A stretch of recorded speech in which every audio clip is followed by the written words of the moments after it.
আসসালামু আলাইকুম। আজকে আমি রান্না করব সোনালী মুরগি দিয়ে, একটা সোনালী মুরগি দিয়ে বিরিয়ানি। আমি 3 পট চাল নিয়েছি, বাচ্চাদের বায়না যে বিরিয়ানি খাবে, ঘরোয়া উপকরণ দিয়ে বিরিয়ানি করব। এখানে আমি 1 পিস লেবু নিয়েছি, এই গোসিতে দিব।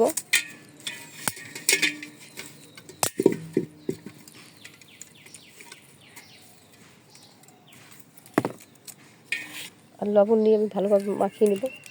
গোশটা মাখিয়ে রাখবো 10 মিনিটের মতো। মাখিয়ে 10 মিনিট মতো মাখিয়ে রাখবো। এই 10 মিনিটের মধ্যে আমি বাকি উপকরণগুলো আমি করে নিব। আমি টমেটো গুঁড়ো করে রেখেছিলাম, সংরক্ষণ করে রেখেছিলাম, সেগুলো আমি গোশের ভিতর আমি দিয়ে মাখিয়ে রাখবো আরও 5 মিনিটের মতো।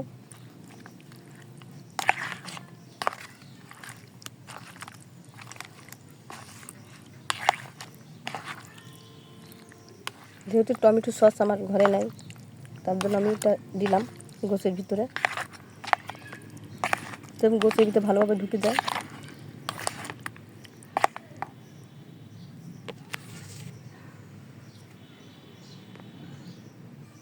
আর সেই সাথে দিয়ে দিলাম একটু মরিচের গুঁড়ো 1 চামচের মতো। এটাও ভালোভাবে মাখিয়ে নেব। এখন 5 মিনিটের জন্য রেখে দেবো ঢাকা দিয়ে ঢেকে। কড়াই উঠে দিয়েছি গোশটা ভুনা করার জন্য। ছোটো বাচ্চারা যেহেতু খাবে, এর জন্য আমি গোশটা ভাজলাম না, তো ভেজে নিতাম।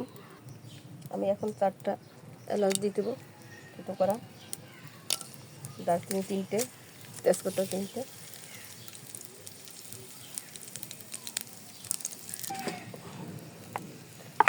এখন আমি মশলাগুলো দিয়ে দেবো। আদা বাটা, রসুন বাটা, জিরে বাটা, সাথে বিরিয়ানি মশলা,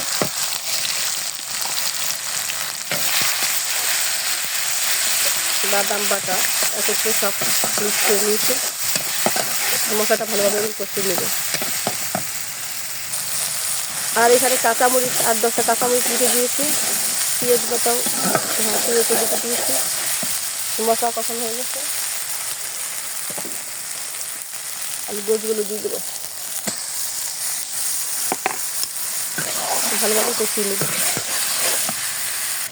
গোশ আবার হয়ে গেছে, এখন আমি নামিয়ে দেবো। এখন পোলাওটা উঠিয়ে দেবো।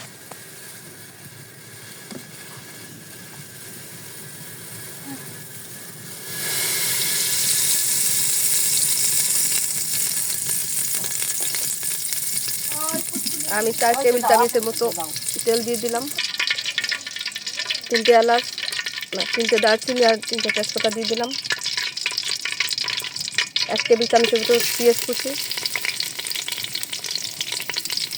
বাদামি কালার করে নেব। 5টা কাঁচামরিচ দিয়ে দিলাম এর সাথে, আর কোনো মশলা ব্যবহার করলাম না। এখন চালটা আমি ভালোভাবে ভেজে নেব।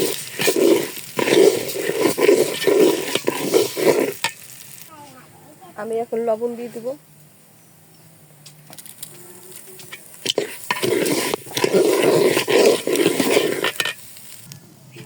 আমার পোলাওটা প্রায় ভাজা হয়ে গেছে, পোলাও চালটা প্রায় শেষের দিকে। এখন আমি পানি দিয়ে দেবো, গরম পানি,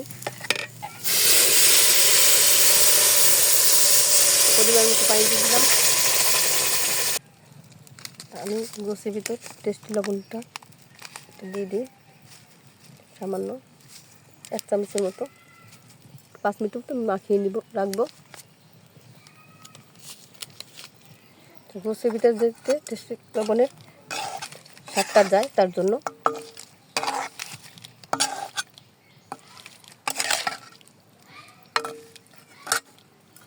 ঢাকনা দিয়ে ঢেকে রাখবো।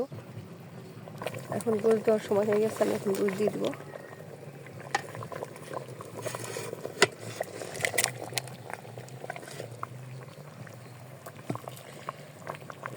দেখুন ভালোভাবে মিক্স করে নিয়েছি। এখন আমি মৃদু আঁচে রেখে দেবো চাউলটা আবার ফোটার জন্য।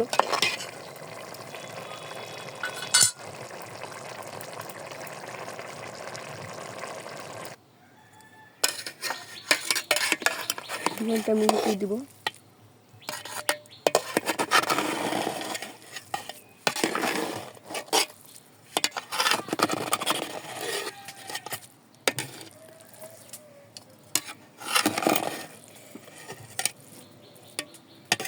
আবার 10 মিনিটের জন্য রেখে দিব। দেখেন এই সাইডটা হয়ে গেছে, নিচ উপরের সাইডটা ঢেকে দিলাম 10 মিনিটের জন্য। তাহলে আবার বিরিয়ানিটা কমপ্লিট। আমার বিরিয়ানিটা রান্না হয়ে গেছে, দেখেন দেখতে পারতেছেন।